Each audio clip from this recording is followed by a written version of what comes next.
I love you. Welcome back to the couch. Potatoes. So happy to have you back. As always, I am the Green Traveler from Gorsh. And I am the Sleepy Leon. Yep, I am. You actually have a face today. Yeah. It's a droopy, sad looking face. But there's no eyes. There's not really a nose. There is either. There's a mouth and it's drooling. That's right. Yeah. Yeah. And also, like the little floating Z's. I don't know if that's funny. Yeah. I'm just tired. And that's A-okay. Because today we're delivering hardcore. Oh, sorry, you didn't even get the title. You're right. Okay. I was just about to, but it's okay. This is Green Faces on the Couch, a podcast about movies and TV. Today it's about TV. Today it is about TV. We're delivering hard upon my promise last Monday about burnout. Because I said we would be talking about some burnout. Yeah. And we're talking about Star Wars today. We're talking Obi-Wan Kenobi. I don't want what I'm about to say reflect on my review of Obi-Wan Kenobi, but boy, am I really starting to feel some Star Wars burnout. Yeah, they're really pulling it out of their tuchus. But yeah, I don't want that to influence what I say about this, because honestly, I think if I'm going to say it up front, that it's like some of the better stuff that they've produced in a while. I think it's fair. I want to put it like, because it's like, for me as a kid, I remember Phantom Menace coming out. I had to reach for its name. Long ago in a galaxy far away. Yeah, indeed. Actually, I was in this galaxy by then. Okay. But yeah. It feels long. Definitely feels long ago, though. But I remember pulling my parents to the theaters to see it because I was very excited. And I remember before they ever dropped, I was probably 6, maybe 5. Are you talking about I was very young. Phantom Menace? Yeah. Before Phantom Menace came out. Yeah, I remember not New Hope. I can't talk about the New Hope days because that's government confidential. That's right. Yeah. So it's a documentary. Yeah. I'm not technically supposed to be alive at that time. I'm not supposed to say that. But yeah, before Phantom Menace came out, I remember being very desperate to watch the original trilogy. I wanted that. I was like, I gotta do it. And so I remember that they were on TV. We had a very tiny TV in my parents' bedroom. And it was the only TV that got cable. I don't remember if it was cable. But it's the only one that got good channels, pretty much. The other one, we didn't get that until we were much older. But when we were young, that was it. And I was very excited because I knew Star Wars was playing on TV. So I talked my dad into watching it with me. He fell asleep within 5 minutes of A New Hope. And so it was kind of weird. He worked third shift, but it was just like all they had in their bedroom was a bed. That was it at the time. It was just their bed and a TV and a big closet kind of thing. And I just remember sitting in on my parents' bed just watching the entirety of Star Wars when I was like 5 or 6, and Dad snoring the whole time. It was great. I fucking loved it. As a kid, it was like fucking perfect. It was like, it's a moment that's seared up in my brain space. Is your dad snoring? Dun, dun, dun, dun. Dude, he could snore the Imperial March, but that's for damn sure. Like, that man, he could, I know it's a cliche, but he really could snore the roof off of a house. Like, he wears a mask now. He's kind of like Darth Vader when he's going to the beds now because, he what is it, sleep apnea? I can't remember. I'm sorry, Dad. Something like that. CPD. Yeah. I don't know. That's not it. Yeah, I don't know. Maybe it is. It's not that. I don't think it's that. But no, the prequels came out, and throughout the whole prequel trilogy, I was the right age. It was. I mean, those ones were kind of more childish. They're still slightly dark, but I fucking loved them. And it wasn't until I started to grow up, becoming a teenager and a cynical adult, that going back to the prequel trilogy became a little bit of a disappointment because they got worse the more I watched them. I get what you're saying though, because they were a lot more action packed, and that that was thanks to the advances in computer animation that were coming along at the time. Right. But it doesn't look nearly as good now. It still looks better than some movies that came out at the time. I'll give it that. Yeah. But well, I mean, plot-wise, yes, that trilogy, we all know. Yeah, right. Yeah, it's got a lot of weight. Someday we'll do a Star Wars playlist and we'll go through them, and we'll include the holiday specials too, because I want to watch the Christmas sing-alongs and everything. Those are fun. Yeah, but the more I return to the prequel trilogy, the less I like it. So it was kind of funny because Obi-Wan Kenobi, this brand new TV show that they dropped on Disney Plus, right after Mandalorian and then Boba Fett. And I think Boba Fett was really where I started to feel the burnout. Because it's like I watched Boba Fett and I'm like, man, not even the Star Wars universe can draw me into this show. Like, yeah. Like, I'm sorry. I did actually finish Boba Fett if we want to do an impromptu TV talks. We've both kind of talked about this series several times in the show. I finished it. Basically, it is the third, or is it the third or fourth, whatever chapter of The Mandalorian? It. Basically, is that, but it is not that until the second half of the show. Mm-hmm. I would not say. Yeah, I think I'm just gonna wiki it. What? You're just gonna wait? Wiki it. Just wiki it? Yeah. That's probably, that if you're a Mandalorian fan and you're accepting the same draw that gave you, you're probably not going to get it. If you're a big Boba Fett fan, this might be for you. I thought there was some cool stuff there. Like, I don't know what it is about it. It might just because we're oversaturated with it right now. If this would have came out instead of The Mandalorian, I think more people would be all about it. Yeah. But it's not as good as The Mandalorian. Right. And like I watched Obi-Wan Kenobi, and it definitely, like, I could feel that I was enjoying what I was seeing. Yeah. But I just couldn't care less. Mm. Like the whole time I watched this show, I was just like, yeah, this is what I wanted. And it's just like, I don't know. It was so weird because it's like, I think like you just said it. Like, I think I'm just like super oversaturated with Star Wars shit. Yeah. Like, they should spend more time in between their products, I think. That's the whole thing. We don't need Star Wars every year.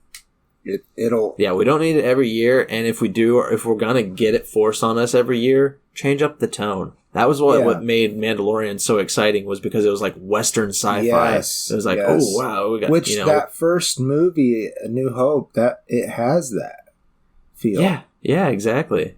So yeah, it was nice to come back to it. Yeah, and also obviously it's featured on Tatooine. Both The Mandalorian and Boba Fett is exclusively on Tatooine. I say exclusively until we jump to what The Mandalorian's doing.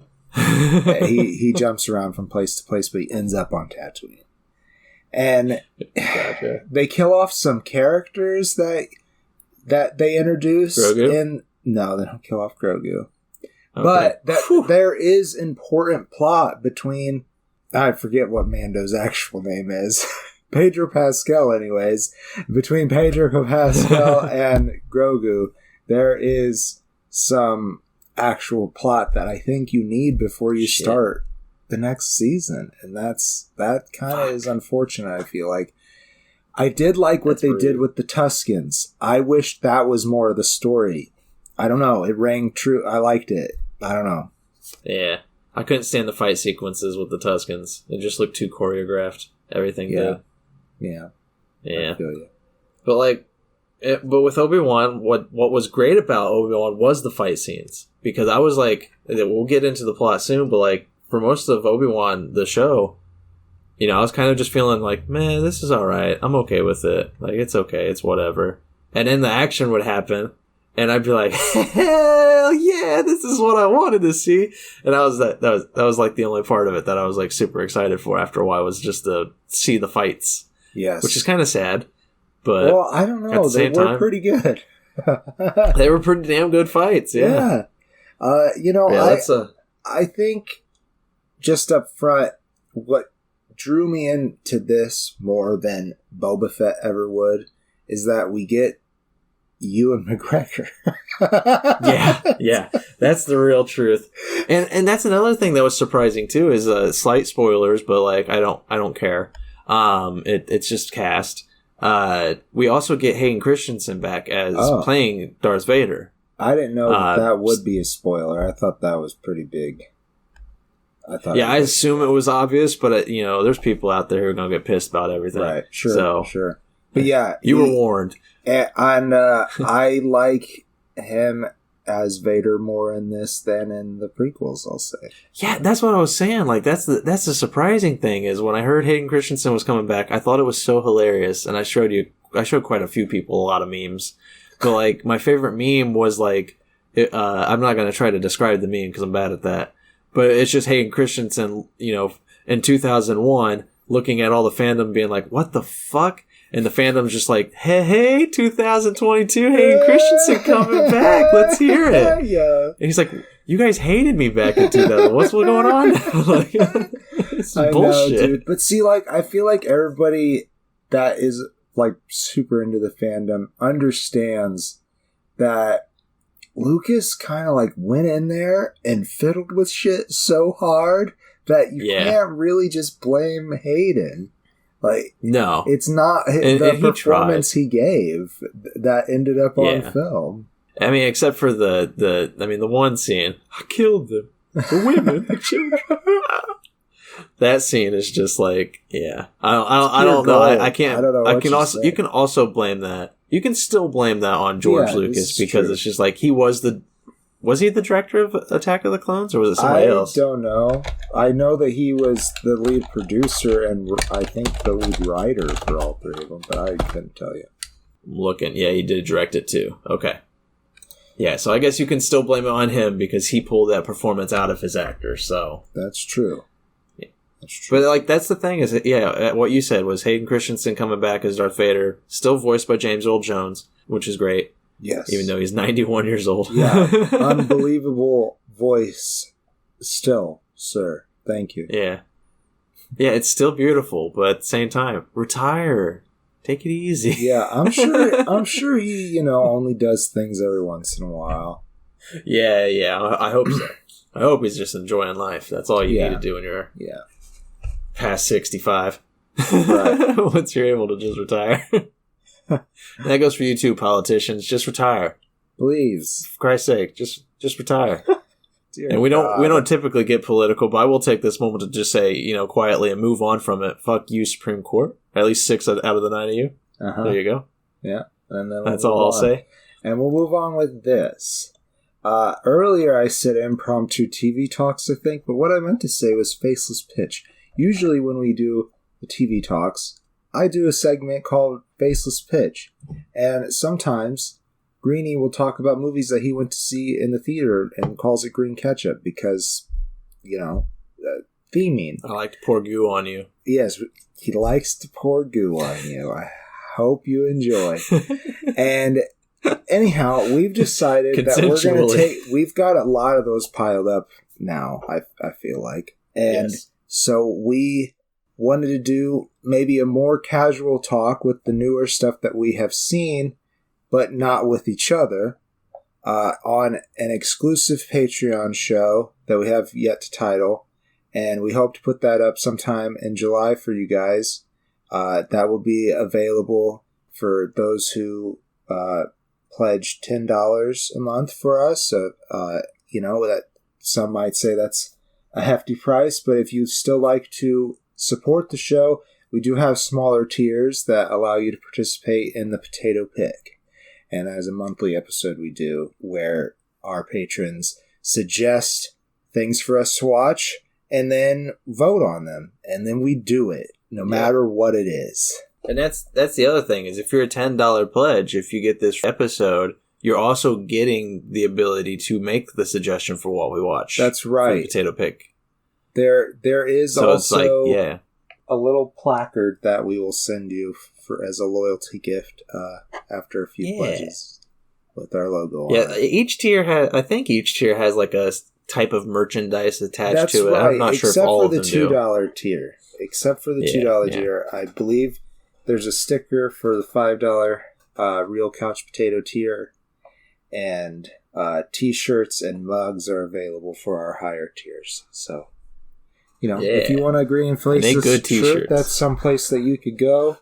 And I wear our t-shirt quite a bit from there. It's a pretty good t-shirt. I do too. I like Comfy. it. And I occasionally sip from my mug. Yes, mine broke. I dropped it. Oh, no. Yeah. I've been thinking about ordering another one. To set the scene, you were walking down the street listening to our podcast. Right. And then I said something that was quite shocking, and you're like, and in real life, you were also like, and you dropped the mug. Yes, you're like, no. Because it was like, it was both deja vu and like, it felt a little bit like a predictive thing, like a ripple through time. Yeah. Oh, my goodness. It quaked down my arm, and I spilt my glorious bean juice upon the floor. No! Not the beans! I was washing it, and I dropped it in the sink. Oh, dang it. Did it split in half and cut right down the couch between us? Yes, and it was a bad omen, I thought. And I tried to glue it together. It would not hold water. Our show does not hold water. This is what the omen is telling me. But I don't think that's true. I'm not very superstitious. No. I don't believe in that stuff. We might want to get a priest on to anoint the show, though. Knock on wood. Is it possible to have some kind of holy man just cast some holy water on our show? Well, sprinkle our airways with glory? We could have a guest with somebody and maybe watch their favorite, exorcism movies. Yeah, there we go. If you'd like us to do that, tell us somehow. Yeah, you can make that suggestion. Comment. Yeah, exactly. Yeah, not that saying is possible that we can do if you sign up all the time, but that'd be fun. Indeed, it would. And that's patreon.com/greenandfaceless. Just check it out. And it's dawning on me. We still haven't talked the synopsis of this show, so let's dive on into that. So pretty much, quickly to put it, you have PTSD suffering Obi-Wan Kenobi, living out on Tatooine, 10 years after Revenge of the Sith. In his mind, to his knowledge, Anakin Skywalker is dead. Yes. He left a burning torso behind on Moldaval, or whatever it's called. Meltyval. The Melty Ball. Meltyval. Melt Evil Mountain. Mountain Doom. It might have been Mountain Doom. Okay, no, that's Lord of the Rings. It is. But he's going by Ben now. And it's huge change. Yeah, it's big. Nobody can guess that. Yeah, Ben Kenobi. Obi-Wan, he's working at Kenobert. Yeah. Short Ben.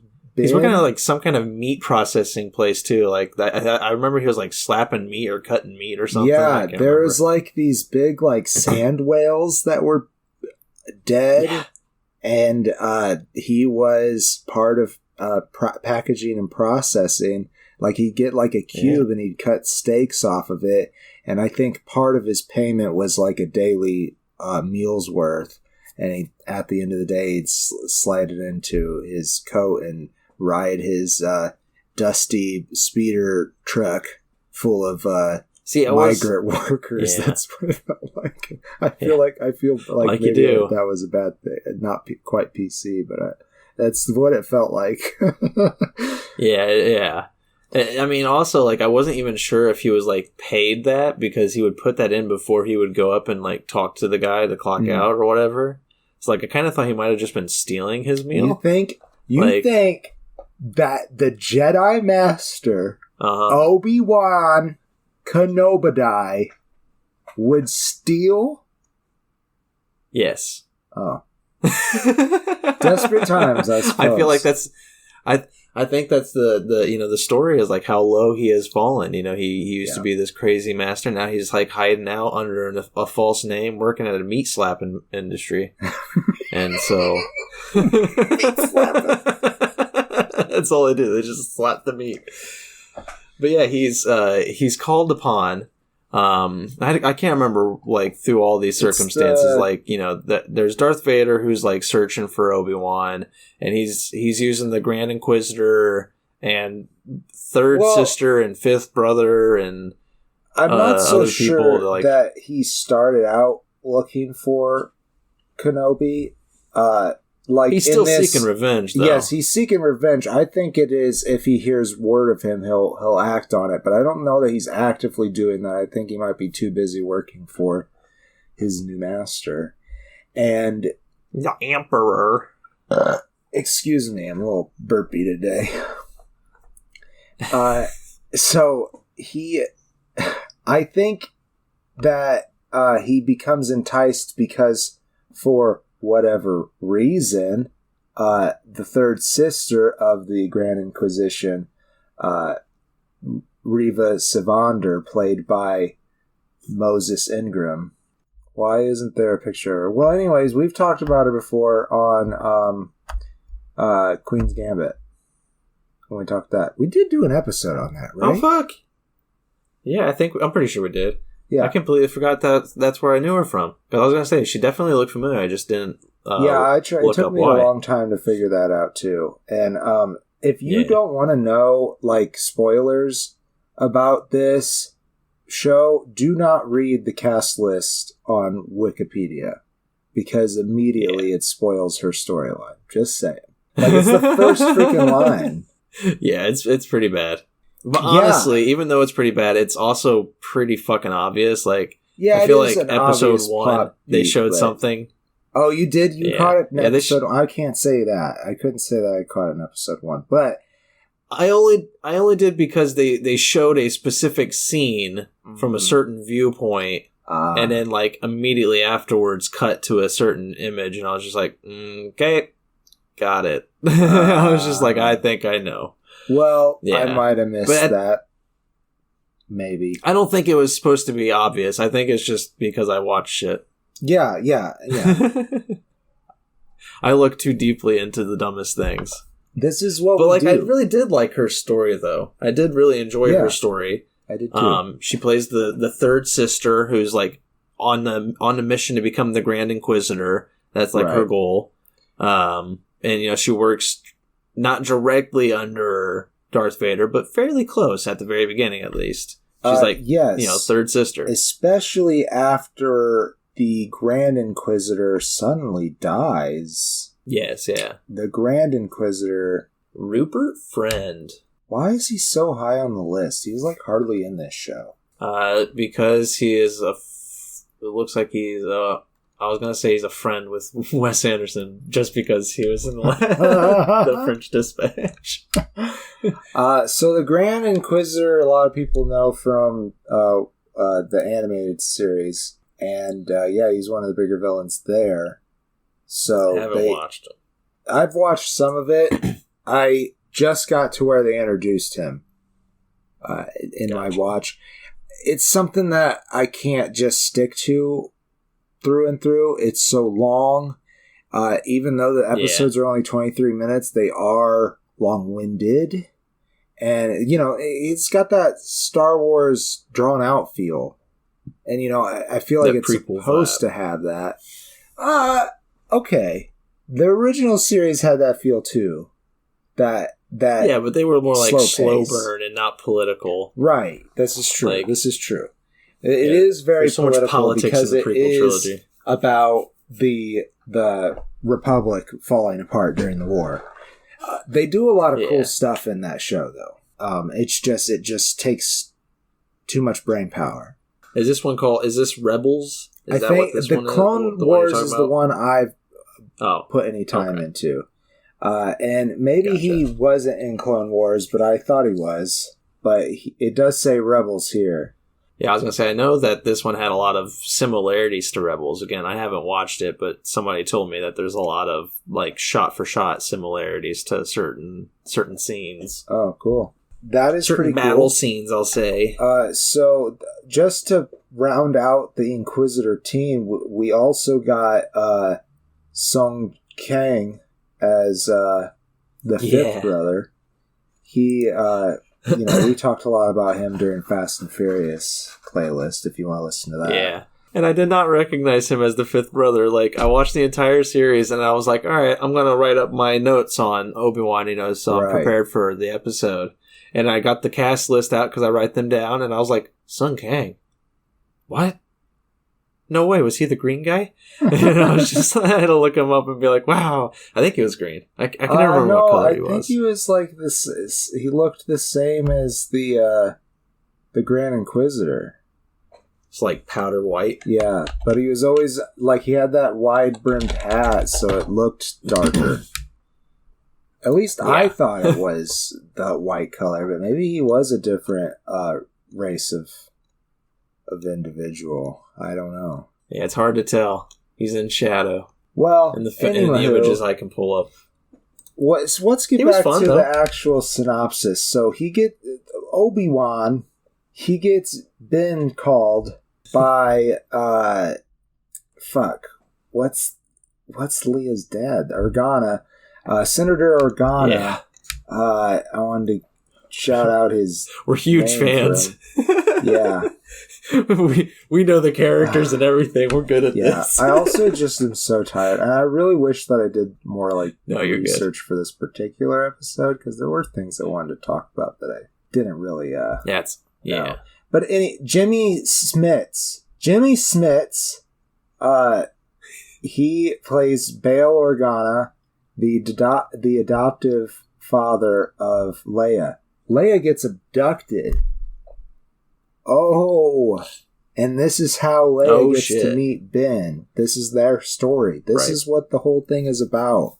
Ben is like trying to just do this favor for his friend, which he barely wants to do, because he is definitely an ostrich with his head in the sand. And he finds her, some shit, man. And then they kind of get ass backwards into trouble with these underground, I forget what they call it. The path, maybe the way. I think it's the path. I can't remember. It was something Jedi sounding. It might be the path. Yeah. I think it was the path. And it's this like underground railroad equivalent for Jedis or people with midichlorians. They don't, man. Yeah, it was called the path. Yeah, the path. You were right. Okay. So, that's basically the plot. Yeah, this answers some of the questions for like why does Leia know Obi-Wan? Right. It even kind of this show also kind of in a way covers some of the less technical issue, like the technical issues of like the prequel of the original trilogy. I mean, like, so when Obi-Wan and Vader meet in A New Hope and they fight, and it's hilarious because you watch the prequel trilogy and it's like, look at these people move. Why are they going so slow in the original trilogy? Right. It's like, and it is, it's because they didn't have much like technical, shit and everything for the original, and it was just very much what they could do. Right. Yeah, especially with Alec Guinness, So he is an elderly man. But in a way, this show explains that, because they do flashbacks with Obi-Wan and Anakin where they're training together, and you really get the sense, especially when you see Darth Vader fight in this, that he really likes to fucking play with his enemies. Yeah. He really likes to toy with them. Yeah. And it's really cool. And I'm sure other shows have already explained that. Yeah. Yeah. They haven't quite put it so explicitly. Like, this is, oh man, that last line that Anakin gave just rang into my head, even though I can't remember the words exactly. But I like that. Like, yeah. Like, it's like, I don't necessarily want to spoil it though, but it's that was worth it alone. Like that last fight scene between him and Ben. It's good stuff. Yeah, and I mean that's basically the end of the synopsis too. Is that while Obi-Wan is trying to help Leia escape, he ends up attracting Darth Vader, who just starts circling him like crazy because he wants his damn revenge.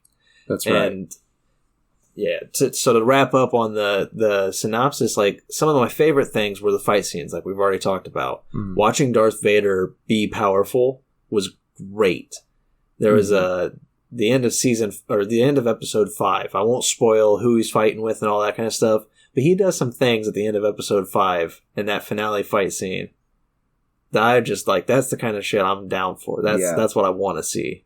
It's super fun. It's super exciting, and it's pretty fucking badass. Yeah, I think Star Wars is better with the Force. I think The Mandalorian might just be a little tiny magical exception. We'll see what happens in season 3 of that show. Yeah, hopefully it continues what it's been delivering, but we'll find out. We'll see if it's... Yeah. We'll see if I'm just burnt the crap out, if I need to take a couple years off Star Wars or something. Yeah, maybe. Because I do feel that, too. So I think that we might be ready for some long-winded closing statements, but maybe we should take a quick soda pop break first.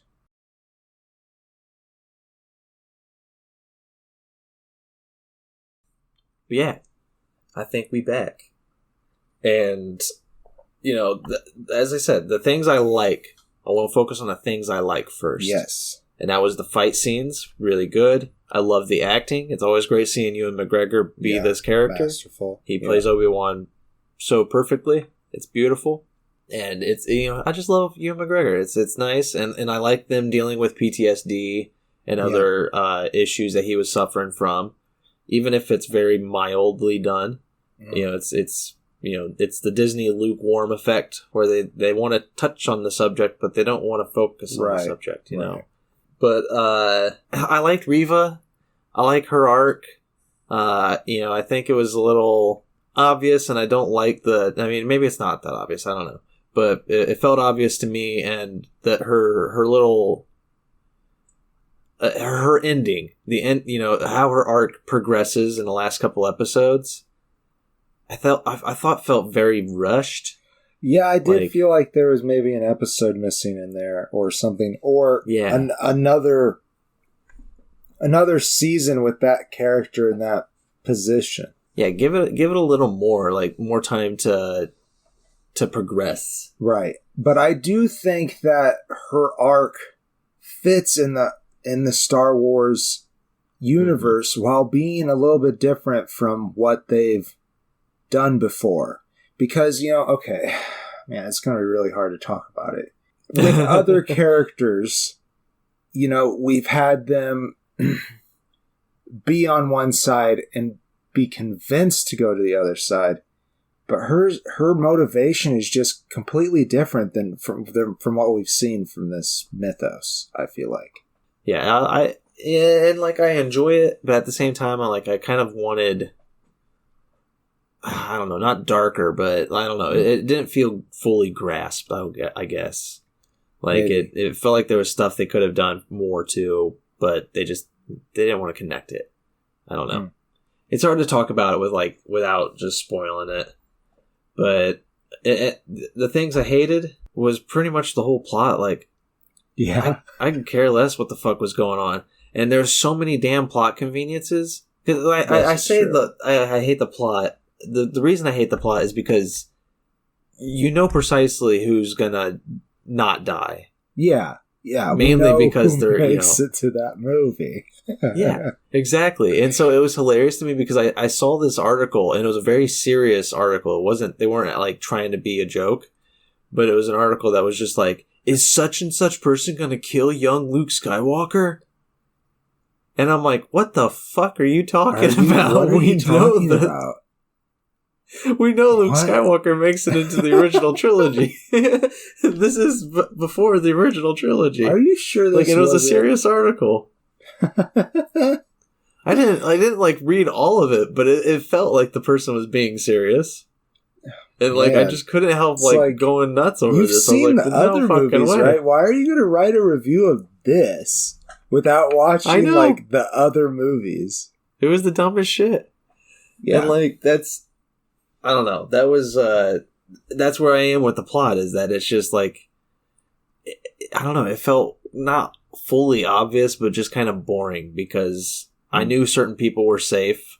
It kind of ruins a lot of the tension moments.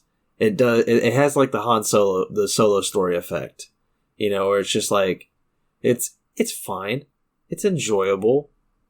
But that the characters are safe. Like, there's no real tension. Do. If anything, you're just in it to get some of the gaps filled in from the original trilogy. Right. Like, I have heard that the director and everything is willing to do a second season of this.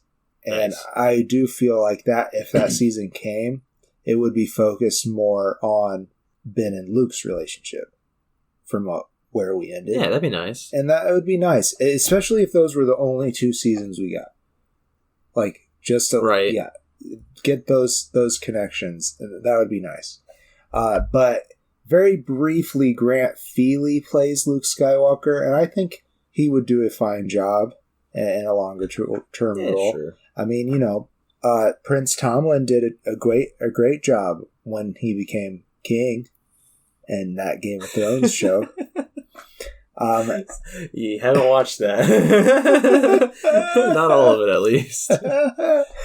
So I really want to give props, and I know that you didn't finish your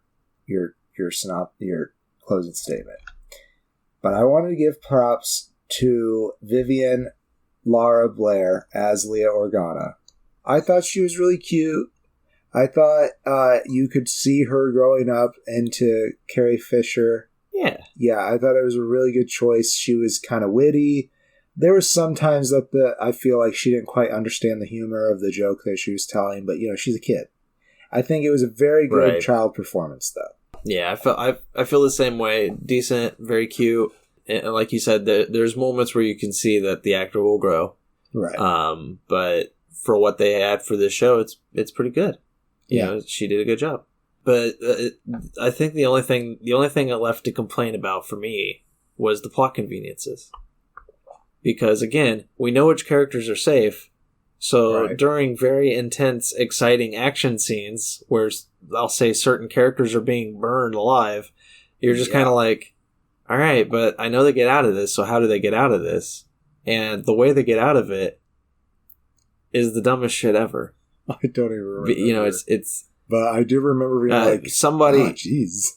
I'll say somebody shoots a single bullet, and for that reason, Darth Vader and all of the stormtroopers who are surrounding the character being burned alive just back off. They're just like, oh. There's somebody out there with a gun. Even though we have the strongest force user known to man right here, let's all back off. To be fair, stormtroopers know when they're outmatched. And that's could true. Be anyone. Because stormtroopers can't shoot for shit. You're right. And Darth Vader is occasionally a coward who will run away from one lone gun. That's right. If you can't see him...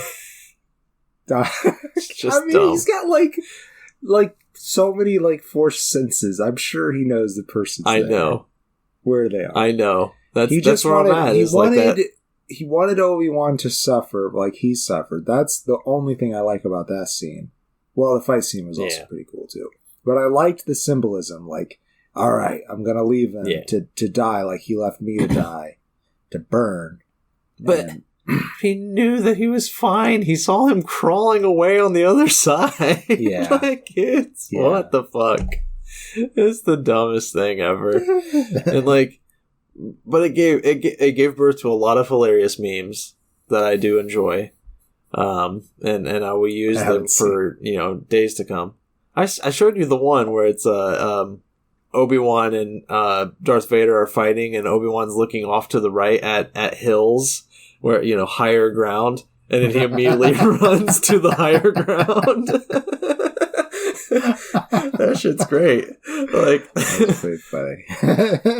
Yeah, there is a lot of good in this show, and I did enjoy coming back to it. You know, even though it still felt like a chore because I just kind of wasn't interested.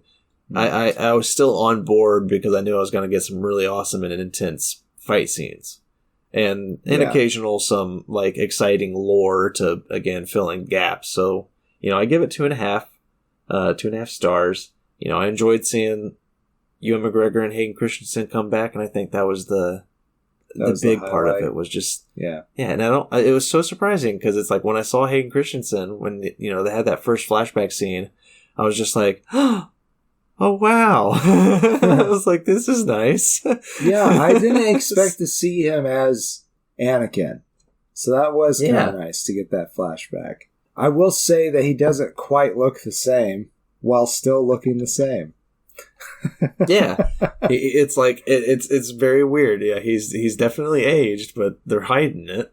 They're trying to hide it. I feel like I think the thing is that he's still slim, but he's just clearly aged. So it looks like the same human, but with age lines. It's just so strange to me. It's just days before he decided to kill all the kids. Yes, just days. Yeah. And I do feel like the movies, so the Clone Wars show makes it feel like that war went on for years, and the movies, it feels like it was like a couple weeks. Like it does not. I mean, that's my whole problem with the movies. Yeah. Is it's just like the whole point of the prequel trilogy is this is how Anakin Skywalker became Darth Vader. Right. And when it happens, I was like, really? Yeah, that's why he became the most evil person in the world? It just felt boring. It felt like it didn't feel earned, and the reason it didn't feel earned is because they didn't develop it well. Time just flew by. It was so quick. Right. If you make us realize that he's steeped in this issue, this grief, for much longer than that, then I would buy it. But they just speed past it. That's true. And like you said, this kind of feels rushed in places a little bit.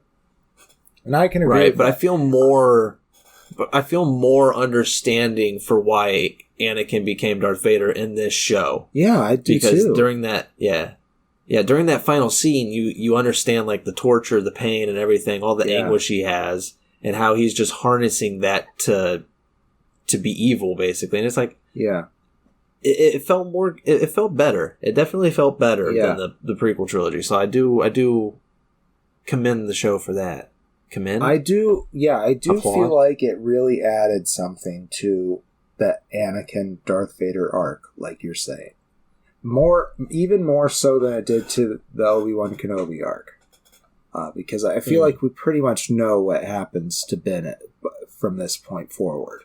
We'll see if there's a second series, if what happens, but we know that he, gets a connection with Luke, basically becomes his uncle, and then he is a hermit on Tatooine. That's it. I mean, I'm sure maybe there's some minor adventures. Yeah. Ooh, yeah. Maybe with get together with a house droid. That'd be interesting. Ooh. Yeah. Yeah. That'd be exciting. Yeah.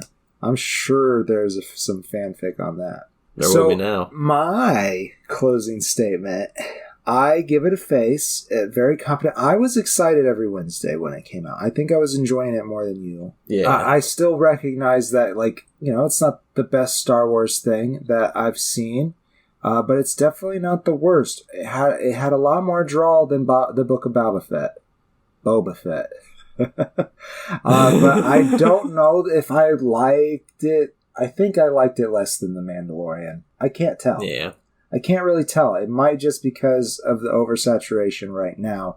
Loved Ewan McGregor. Loved seeing Hayden Christensen again. I'm sorry, Hayden. I do still feel like you can be a bit flat. But the parts where you're Vader, those were awesome. Sorry. Slap. Applaud.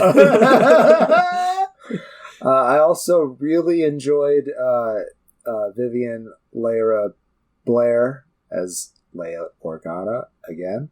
And man, you got a lot of names, but you did a good job. Yeah, so that's all I have to say about the show, I think. Oh, we did not mention that they bring back Joel Egerton as Owen Lars. And I thought he did a good job. There's a lot of him trying to push away Obi-Wan from Luke. I do like that arc through the story. I like that bit. Yeah, it was nice. And also, if we want to throw out the big celeb names, Kumail Nanjiani was in it as a con artist. Maybe I shouldn't say con artist. He fuck it. It's a spoiler, but he's a con artist. He worked for the path. Yeah. We'll say that. But then also the person who I thought was Seth Rogen, but was actually Zach Braff. Yeah, playing the voice of a character. Thought that was hilarious. Just for that one episode. Yeah. And I don't know why he chose to do a Seth Rogen impersonation. I know. I don't like it. Literally, I thought I was like, "Is this Seth Rogen? Like, what's going on?" I was like, "How is he getting into everything?" There's minor cameo roles. I won't spoil the big one at the very end, but I will spoil that Ian McDiarmid did come back as Emperor Palpatine for a very minor cameo appearance. Yes. So he did. All you crazy Star Wars lovers out there, there you go. You got some good stuff. So, yeah, I think that's the show. Did we do it? Yes, sir. Can I go to bed now? We did. I'm not going to go to bed, but I am tired. The Green Traveler from Gorsh.